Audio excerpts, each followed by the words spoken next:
गीता के कुल 700 श्लोकों में से केवल ये 9 श्लोक बदल सकते हैं हर किसी का भाग्य। तो आइए अब बिना किसी समय को खराब किए एक एक करके इन श्लोकों को देखते हैं। तो आप भी मेरे साथ अंत तक बने रहें और श्री कृष्ण में अपने मन को अंतर ध्यान करें। श्लोक 1। योगस्थ कुरु कर्माणि संग त्यक्त्वा धनंजय सिद्धे सिद्ध्यो समो भूत्वा समत्वम योग उच्यते। अर्थात हे धनंजय अर्जुन, कर्म न करने का आग्रह त्याग कर यश अपयश के विषय में संबुद्धि होकर योग युक्त होकर कर्म कर, क्योंकि समत्व को ही योग कहते हैं। श्लोक 2। नास्ति बुद्धिर्युक्तस्य न चायुक्तस्य भावना न चाभावत शांतिर्शांतस्य कुत सुखम।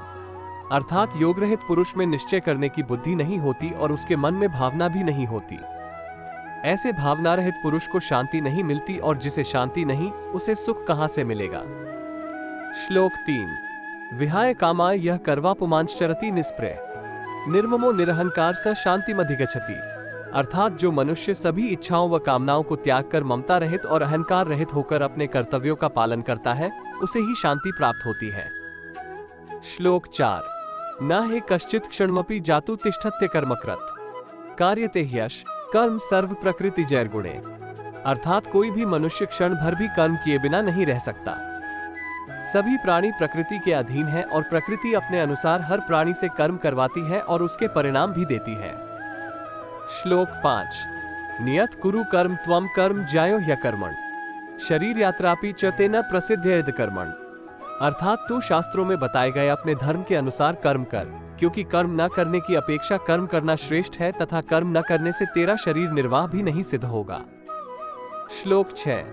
यद्यदाचरति श्रेष्ठस्तद्देवेत्रो जन स यत् प्रमाणे कुरुते लोकस्तदनुवर्ते।